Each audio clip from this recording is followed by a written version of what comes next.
kemudian kalau menangis artinya kan dia sedih kan, tapi perlu dipertanyakan kenapa menangis, karena di situ ada masalah bahwa dia takut nanti dimarahin oleh bapaknya.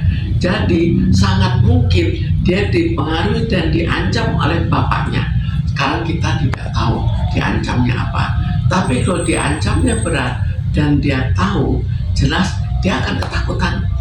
Orang anak kecil diancam kan ketakutan kan.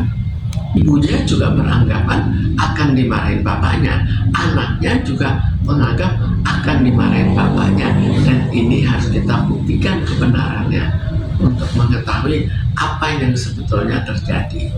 Sekarang kita nggak tahu apakah cekcoknya karena ibunya juga betul-betul kesal juga, itu juga mungkin, atau cekcok karena sebelumnya memang hubungannya kurang baik, itu kan kita nggak tahu. Jadi kita tidak bisa semudah itu memvonis, tapi jelas untuk diketahui bahwa membuat anak bermusuhan dengan ibunya atau bermusuhan dengan bapaknya akan berpengaruh negatif di kemudian hari. Berarti dampaknya sangat besar buat anak. Dampaknya untuk anak besar. Jadi apakah kita mau anak kita ikut kita, senang dengan kita, tapi nanti di kemudian hari akan mempunyai jiwa yang tidak stabil sehingga akhirnya terjadi hal-hal negatif. Itu yang bisa kita lihat bahwa terjadi suatu permusuhan anak dengan ibunya kan. Apakah itu dibentuk? Jadi mestinya walaupun kita cerai, biarkanlah dia dengan nyaman, dekat dengan bapaknya, dekat dengan ibunya. Itu baru mengurangi stres yang terjadi pada broken home. Traumatik gitu Bu, anak-anak jadinya Bu. Ya akhirnya jadinya nantinya di kemudian hari jadi masalah. Anak itu kan stres terus, akibatnya apa? Itu bukan sekarang ini kan jadi konsumsi publik ya, masalah orang tua sama yang pas anak-anak yang nangis itu sebenarnya kan tidak boleh ya Bu. Permasalahannya jadi konsumsi publik juga gitu. Gak boleh apanya? Itu bikin disebar videonya, menyebar itu yang anak-anaknya bayi mama kalau menangis karena keadaan orang tuanya seperti itu. Ya itu untuk publik lain lagi. Ini baru saya membahas untuk keperkembangan anaknya. Kalau untuk ke publik, ya tergantung respons publiknya nanti bagaimana.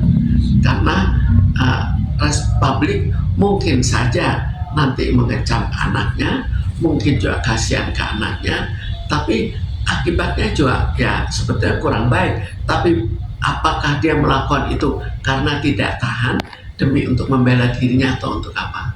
Tapi banyak kan respon dari publik sih lebih nge-head ke Baim Bu, katanya Baim ini NPD, plain victim, kayak gitu Bu. Ya memang kalau dilihat itu kan juga yang bisa dilihat dengan jelas adalah bahwa efek ke anaknya di kemudian hari. Nah, kira-kira itu yang seperti itu bakal menjadi gimana sih Bu anaknya? Ada sifat lebih cenderung. Kalau anak konflik terus, apa akibatnya? Terutama nanti pada saat remaja, kenakalan remaja. Apa bakal, maaf nih Bu, lebih jadi anak yang pemurung kah?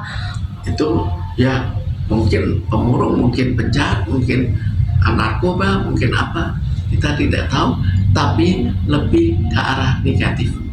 Jadi jauh lebih beresiko psikis anak.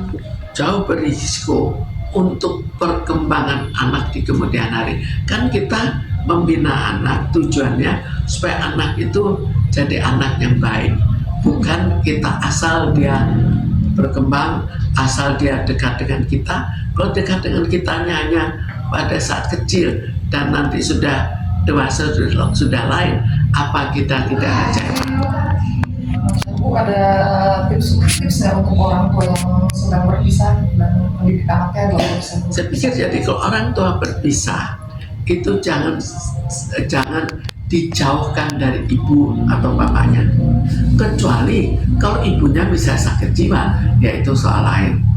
Ibunya kena penyakit menular, yaitu soal lain. Jadi harus ada sesuatu yang sangat jelas, tapi bukan karena konflik pribadi antara bapak dan ibunya, anak dibawa.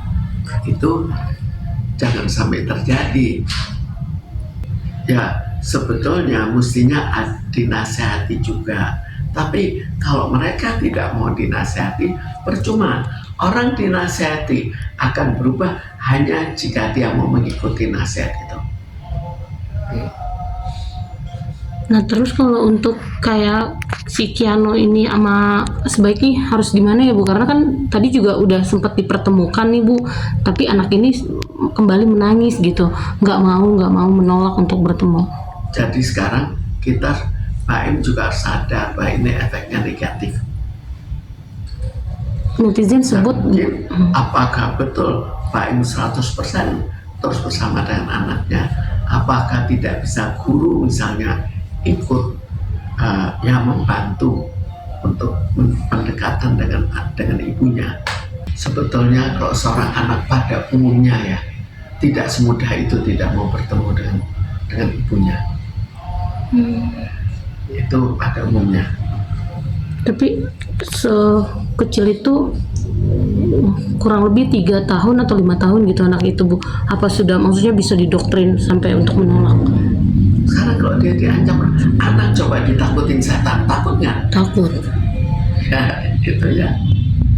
Ini ada hal lain yang membuat dia takut. Ya. Itu yang harus dibatasi demi masa depan anak, karena masa depan anak adalah masa depan untuk mereka juga. Kalau anaknya nanti jadi anak yang justru melawan orang tuanya, melawan bapaknya juga, melawan ibunya juga, apakah bapaknya akan senang? Apakah ibunya akan senang? Kalau tidak senang, ya bagaimana cara untuk mengatasinya? Oke.